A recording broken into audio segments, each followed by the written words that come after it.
बच्चों, इस वीडियो में हम लोग सॉल्व करेंगे एक्सरसाइज 3.3 एनसीईआरटी की बुक का क्वेश्चन नंबर 5। क्वेश्चन नंबर 5 में for the matrix A and B, देखिए दो क्वेश्चन है। वेरीफाई दैट ए बी का डैश इक्वल टू होगा बी डैश ए डैश।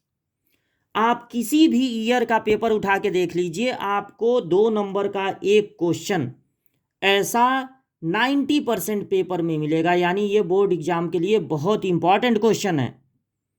ये एक फार्मूला होता है कि ए और बी का मल्टीप्लाई करके ट्रांसपोज कीजिए, या फिर बी ट्रांसपोज में ए ट्रांसपोज का मल्टीप्लाई कीजिए, आपको सेम आंसर मिलेगा। तो ये फार्मूला हर दो मैट्रिक्स पर लागू होता है जो जिनका मल्टीप्लाई हो सके। सारे मैट्रिक्स का तो मल्टीप्लाई हो नहीं पाता है, लेकिन जिनका हो जाए मल्टीप्लाई उन पर ये रूल लागू होता है। तो अगर आपको पहला क्वेश्चन सॉल्व करना है, ये चीज सॉल्व प्रूव करना है, तो पहले आप कर लिया कीजिए ए में बी का मल्टीप्लाई, डैश बाद में लगाइएगा, पहले मल्टीप्लाई कर लीजिए। तो ए एक कॉलम मैट्रिक्स है, बी एक रो मैट्रिक्स है, इनका मल्टीप्लाई करना है। तो मल्टीप्लाई करने का क्या मेथड होता है, पहला कॉलम ले लेते हैं, बाकी दोनों को छुपा लीजिए। अब इसमें एक ही एलिमेंट है और यहां पर एक ही कॉलम है, तो इस -1 से इस पूरे पहले कॉलम में मल्टीप्लाई हो जाएगा। सब में -1 का ही मल्टीप्लाई होगा, -1 4 -3। पहले कॉलम का काम खत्म हो गया। अब इन दोनों कॉलम को छुपा लीजिए। अब सेकंड कॉलम, अब दूसरा कॉलम ले लिए हैं ना, तो अब इसके बाद अलग लिखेंगे, इसमें प्लस माइनस करके नहीं लिखेंगे, अलग लिखेंगे। कॉलम बदल देते हैं तो अलग लिखा जाता है।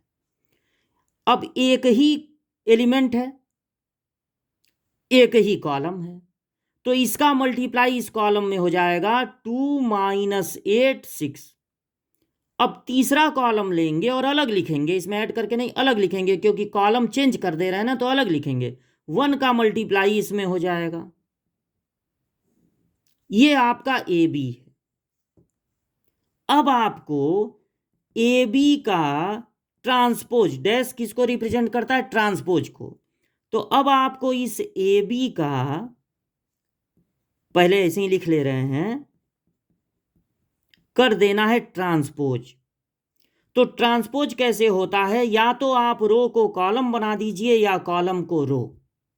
तो पहले रो को पहला कॉलम, दूसरे रो को दूसरा कॉलम, तीसरे रो को तीसरा कॉलम।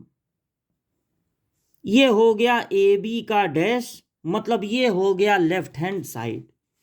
अब राइट हैंड साइड में आपको क्या करना है, राइट हैंड साइड हेडिंग डाल सकते हैं, क्योंकि वो डायरेक्ट निकाला जाएगा। इसमें लेफ्ट हैंड साइड नहीं हेडिंग डाले थे, क्योंकि ए बी का पहले निकाले थे, डैश बाद में किए थे, बी डैश ए डैश।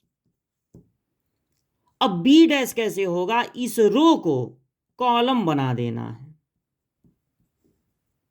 और ए डैश कैसे होगा, इस कॉलम को, एक ही कॉलम है उसको रो बना देना, रो, ऐसे। और अब इनका मल्टीप्लाई करना है, कैसे होगा, पहला कॉलम ले लेंगे दूसरे वाले का, इनको नहीं देखेंगे, एक ही एलिमेंट है, एक ही कॉलम है, तो इसका मल्टीप्लाई इस पूरे कॉलम में हो जाएगा, यानी 1 का। अब पहले कॉलम का काम खत्म हो गया, अब दूसरे कॉलम को ले लेंगे इसको। चूंकि दूसरा कॉलम बदल दिए हैं, इसलिए इसमें प्लस करके नहीं लिखेंगे, अलग लिखेंगे। -4 का मल्टीप्लाई सब में हो जाएगा, 4 - 8 -4। और अब तीसरा कॉलम ले लेंगे, अलग लिखेंगे, 3 का मल्टीप्लाई इसमें हो जाएगा, -3 6 और 3। जो राइट हैंड साइड आया है, अगर वही लेफ्ट हैंड साइड भी आया हो, देखिए सेम आया है, तो प्रूव हो गया कि ये दोनों आपस में इक्वल है। और अब आपको लगाना है सेकंड पार्ट। सेकंड पार्ट भी ऐसे ही लगाइए। पहले आप ए बी डैश नहीं, पहले सिर्फ ए बी फाइंड कीजिए। मतलब ए में बी से मल्टीप्लाई, तो अब वैसे ही मल्टीप्लाई कर लीजिए। ये दोनों मत देखिए, पहला कॉलम देखना है, एक ही एलिमेंट है, उससे इसमें मल्टीप्लाई हो जाएगा। फिर दूसरा कॉलम ले लीजिए, अलग लिखिए, 5 का मल्टीप्लाई इसमें हो जाएगा 0 5 10, 7 का मल्टीप्लाई फिर इसमें होगा, अलग लिखाएगा क्योंकि ये अलग कॉलम है, 0 7 14।